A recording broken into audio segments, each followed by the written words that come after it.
Kita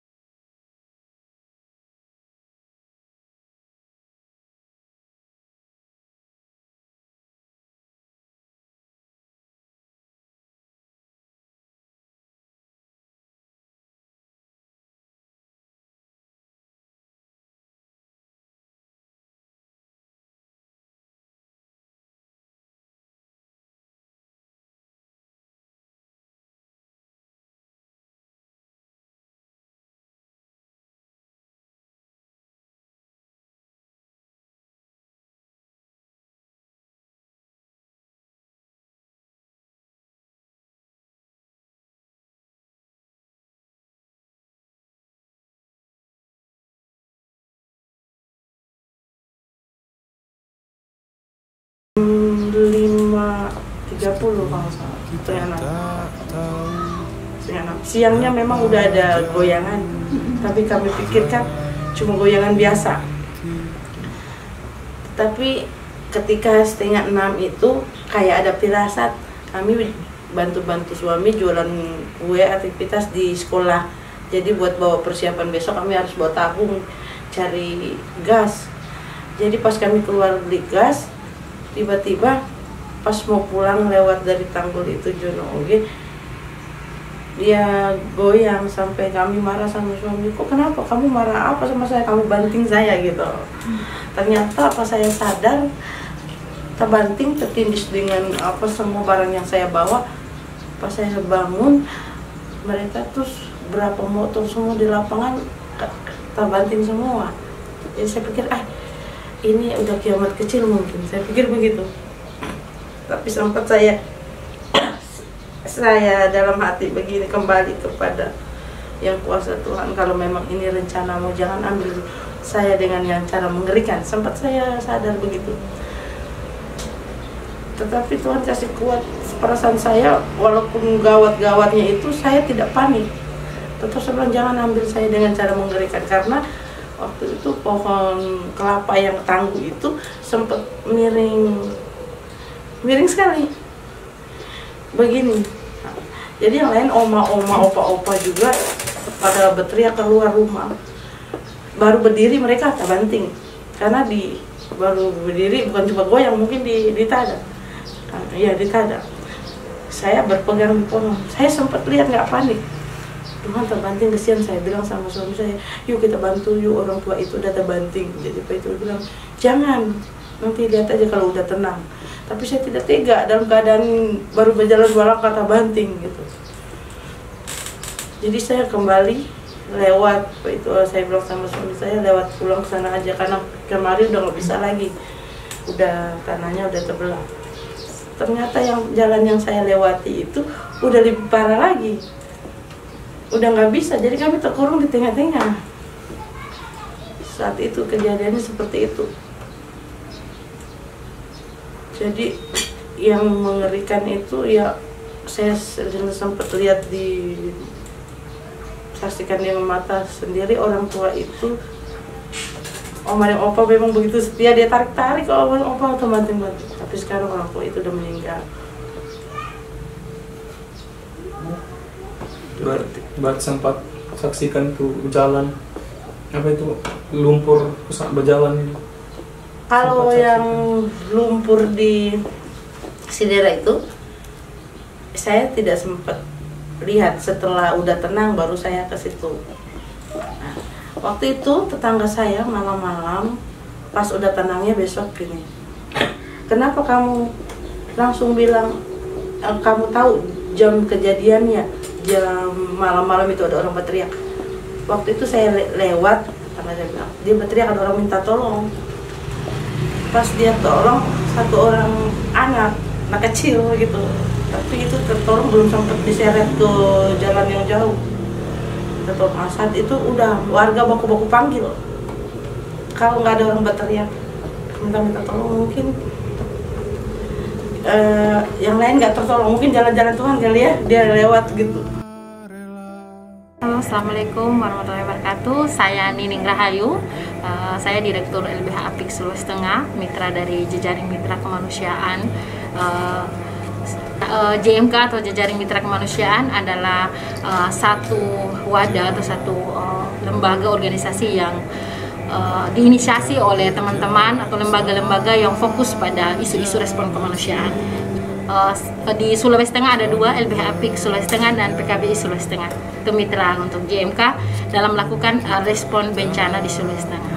Saat bencana 28 September, 28 masih 29 dan 30 itu saya sudah dihubungi oleh teman-teman Oxfam Indonesia, grup GHT-nya, Global Humanitarian Work-nya, GHT-nya, Global Humanitarian Team Oxfam, itu sudah menghubungi kami karena memang sebelum ada bencana di Sulawesi Tengah, kami adalah mitra Oxfam untuk program Gender Justice, pendampingan perempuan dan anak terhadap akses keadilan. Jadi pas tanggal 28 terjadi, tanggal 30 kami sudah aktif nomor, sudah bisa kita dihubungi.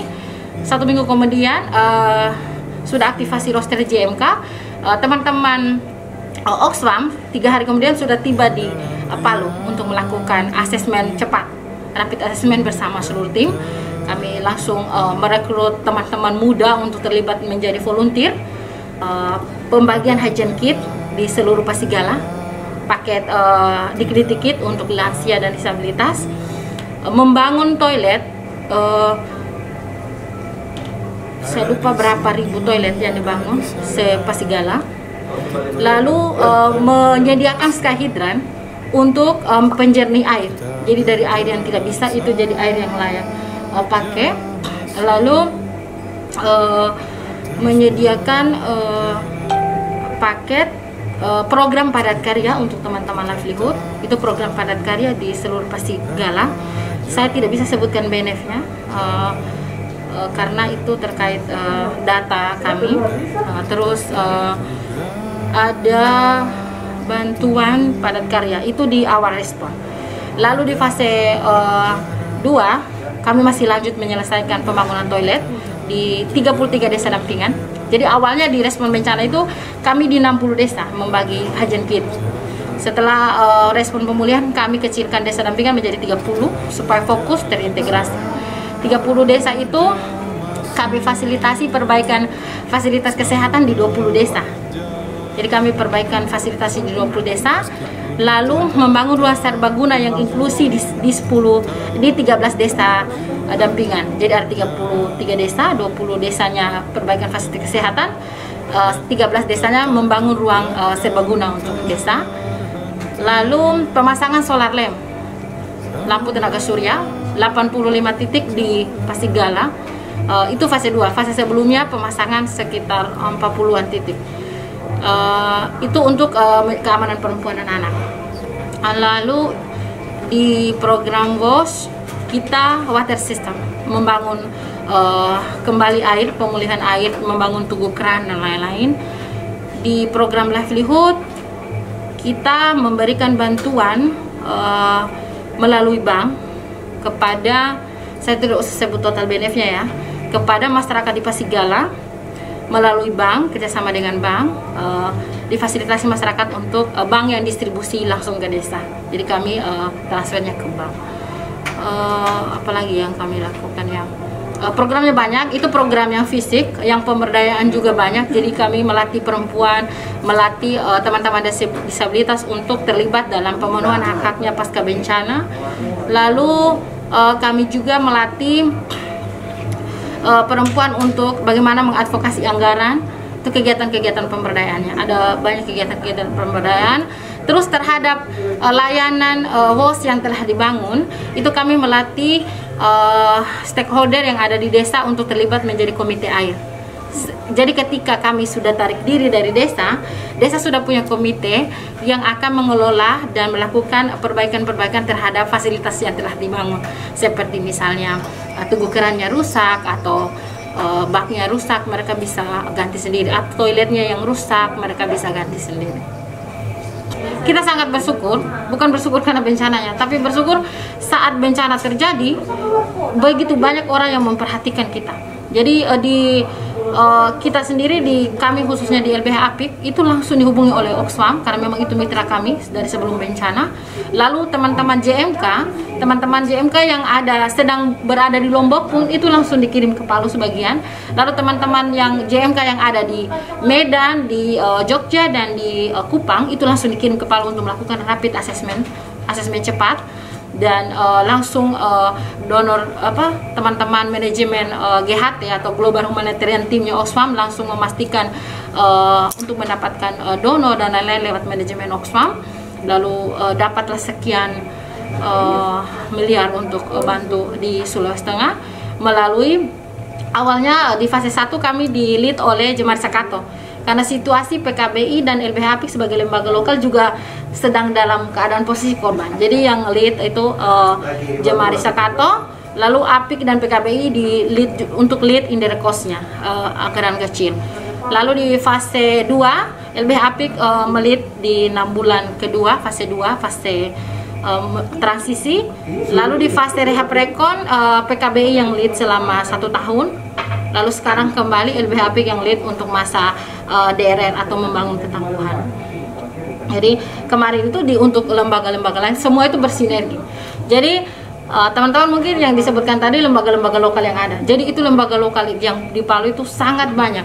Ada teman-teman Ibu Perempuan, KPPA, teman-teman Psikolog Membine, teman-teman KPKPST, jadi semua lembaga yang ada, Walhi, YTM, YMP, semua lembaga yang ada di Palu itu langsung semua bergerak. SKPH itu langsung bergerak dan mengambil bagian masing-masing.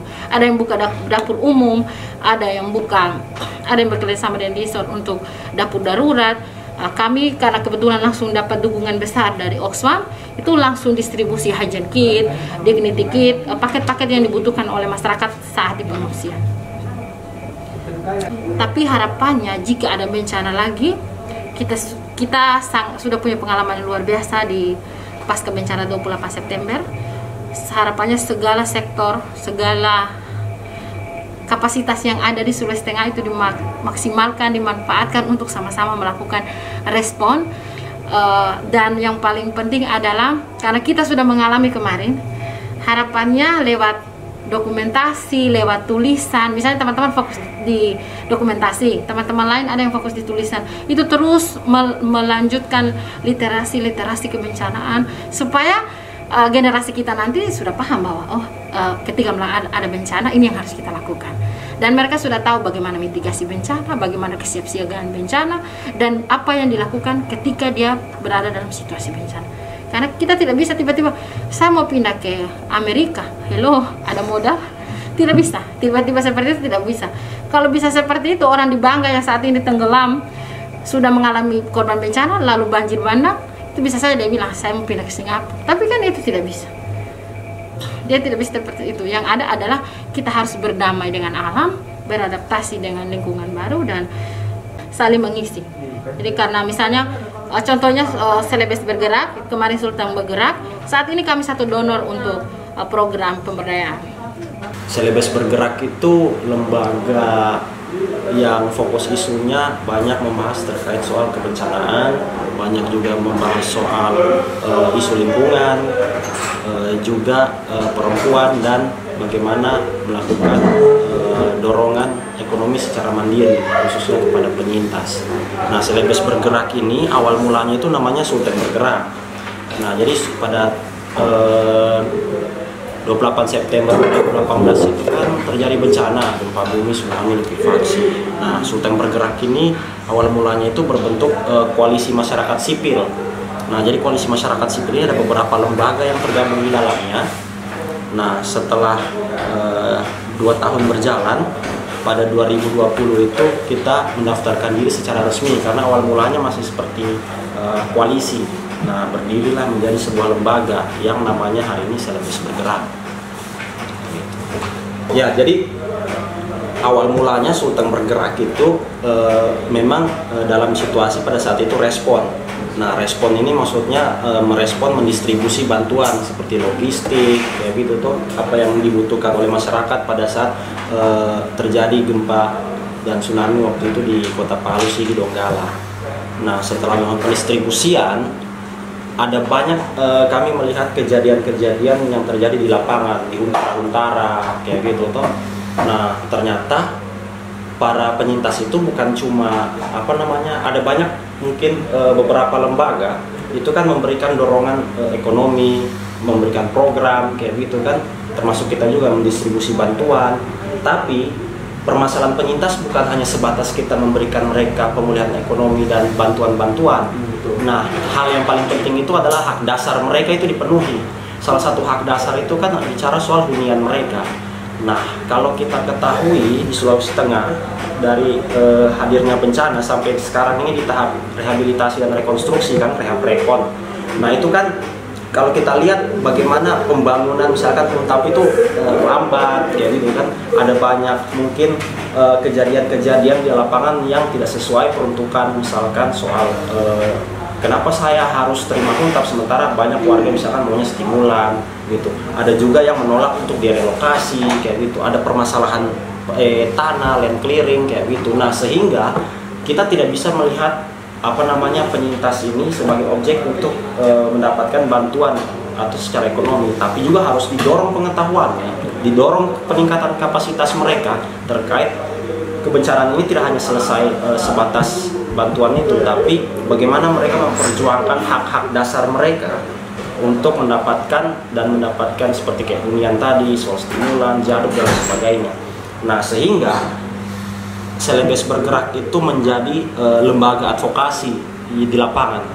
Maksud saya salah satu strukturnya itu ada juga yang namanya advokasi kayak begitu pada saat itu, yang memang juga melihat bahwa ada permasalahan penyintas ini cukup luas juga, sehingga itu yang kita bantu dan coba kita dampingi dan coba kita berikan peningkatan dan pemahaman kepada masyarakat di situ. Yang sudah kita lakukan untuk mendorong pemerintah dalam memenuhi hak hunian mereka, Huntap khususnya. Nah, pertama misalkan saya mau jelaskan situasi misalkan dampingan kita di wilayah Donggala. Nah, semisal di wilayah desa Loli itu ada dampingan kami misalkan di Loli Dondo, Loli Tasiburi, Loli Pesua dan Loli Saluran. Nah, dulu manajer advokasi itu Freddy Onora. Dia itu kan melakukan advokasi masif di wilayah desa Loli. Nah, pertama itu warga desa Saluran itu mereka itu seakan diberikan hunian tetap atau Huntap begitu. Tapi sebetulnya kemauan warga itu bukan Huntap. Mau stimulan. Kemauannya warga itu maunya stimulan. Mereka sendiri yang bangun rumahnya, gitu kan? Mereka sendiri yang ingin kelola anggarannya, gitu. Karena mereka merasa bahwa ketika dikelola sendiri anggarannya itu sudah lebih sesuai spek, lebih sesuai keinginan mereka gitu. Tidak seperti Huntap yang dimana beberapa contoh itu misalkan ada permasalahan terkait spesifikasi bangunannya, terkait dengan keterlambatan pembangunannya. Makanya mereka maunya stimulan karena dengan mereka dapat dana itu cepat mereka kerjakan juga. Nah, awalnya di Loli Saluran itu tidak seperti itu. Nah mereka itu dari dorongan pemerintah dihuntapkan semua, tapi mereka menolak. Makanya pada saat itu ada aksi blokade jalan pertama itu di Loli, khususnya mereka menuntut warga masyarakat Loli Saluran itu supaya mendapat stimulan. Nah alhasil mereka diberikan stimulan dan tidak lama dari situ, cuma berapa bulan mereka bangun sudah rumahnya, itu sudah jadi. Ketimbang yang dikontraktualkan kayak sekarang ini, lambat pembangunannya. Nah itu satu, itu ada sekitar 100 kakak lebih pada saat di Loli Saluran, dan sekarang bisa teman-teman lihat di lapangan itu sudah terbangun semua kurang lebih. Nah kemudian misalkan di wilayah Huntara Gunung Bale. Nah di wilayah Huntara Gunung Bale itu progres ataupun percepatan pembangunan itu tidak sesuai begitu dengan yang dijadwalkan, dan juga mereka merasa sudah cukup lama menunggu. Ini kan sudah menjelang 3 tahun gitu. Nanti menjelang 3 tahun ini baru selesai pembangunannya. Nah, jadi ada dorongan melalui dialog dengan pemerintah, melalui aksi juga sama seperti yang kita lakukan di Loli.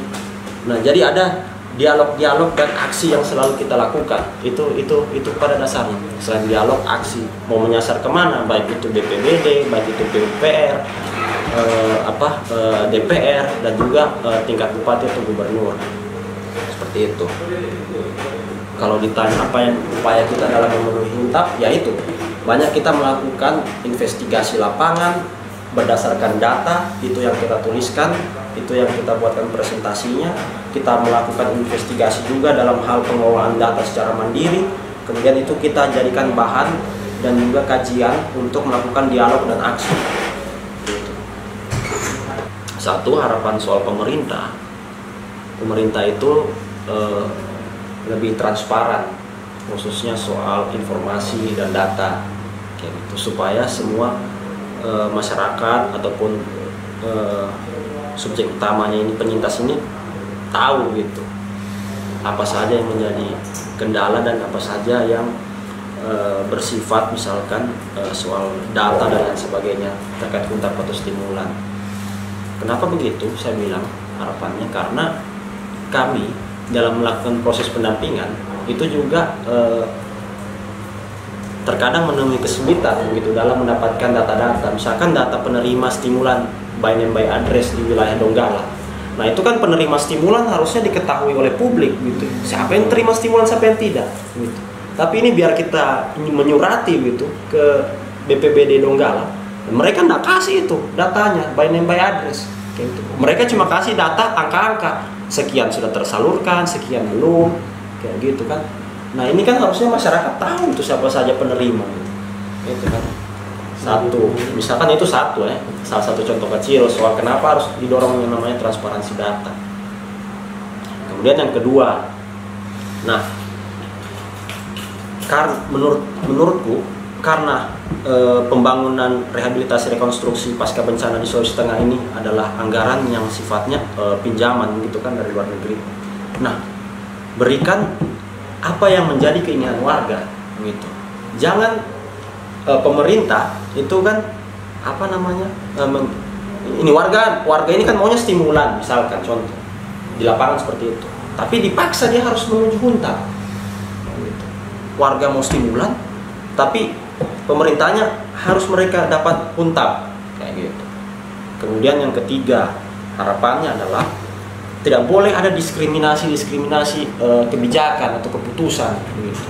Nah, sebagian wilayah yang dibilang kena zona rawan bencana yang 100 meter dari bibir pantai itu dikasih bantuan berupa dana stimulan begitu, mampu bisa memperbaiki rumah.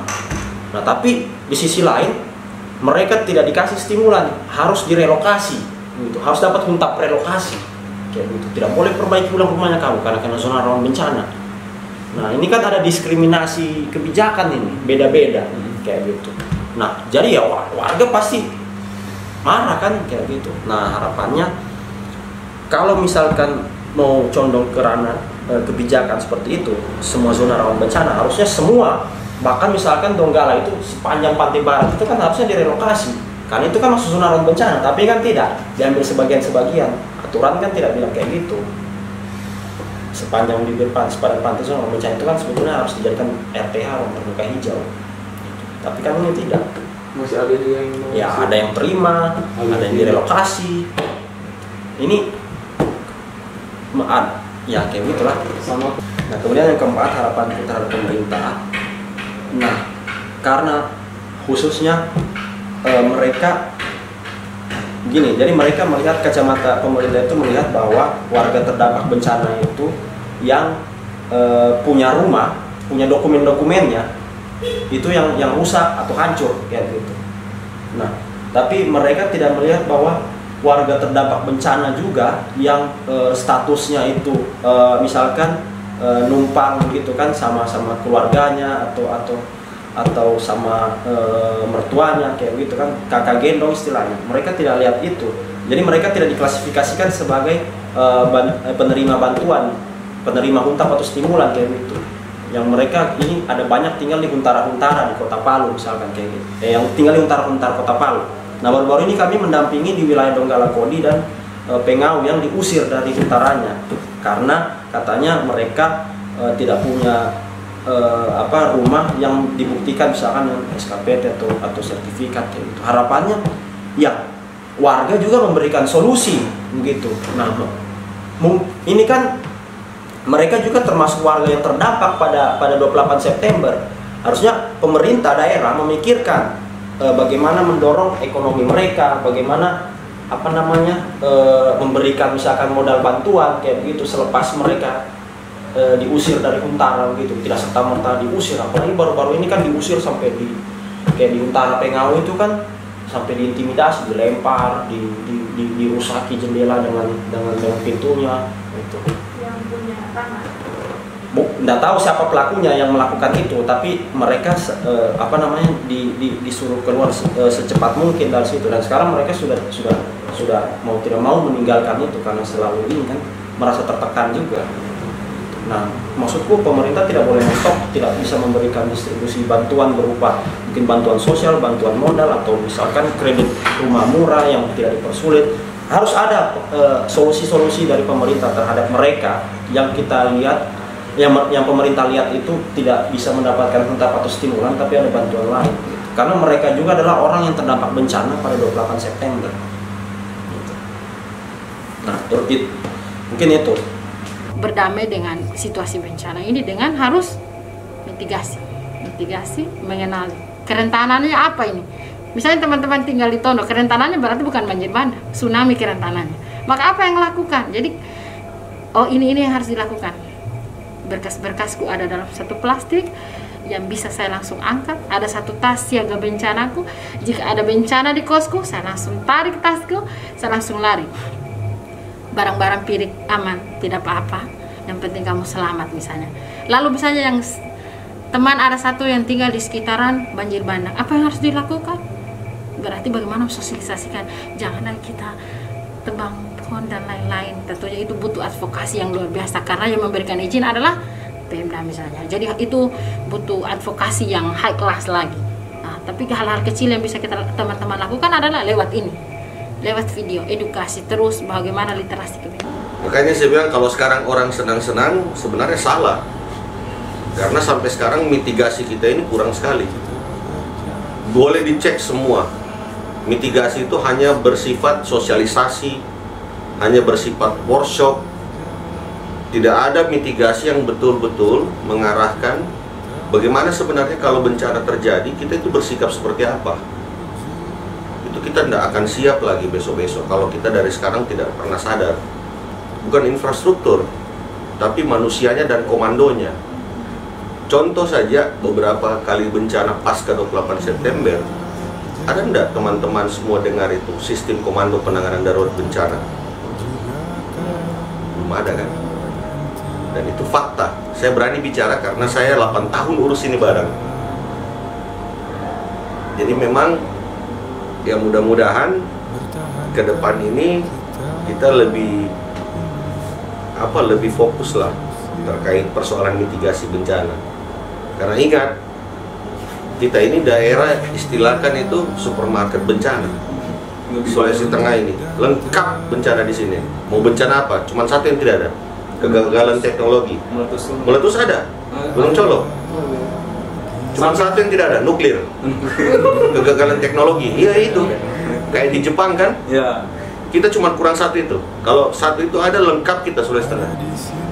Ya, saya mewakili teman-teman yang saya bilang tadi sharing, maunya ada aktivitas untuk ekonomi sehari-hari aja, tapi bukan aktivitas ekonomi kami dibantu terus, bukan, maksudnya yang kami bisa ini cari sendiri tapi disediakan fasilitasnya gitu ya, walaupun 1x1 ini ladang kan. Jadi kalau udah disiapin lahan untuk bertani terus kami nggak olah kan salahnya kami sendiri. Yang penting udah disiapin gitu. Itu saja yang jadi kerentanan kami.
Terima kasih pemirsa Kaili TV yang telah menonton berita-berita seputar Indonesia. Jangan lupa like, subscribe, dan aktifkan notifikasinya.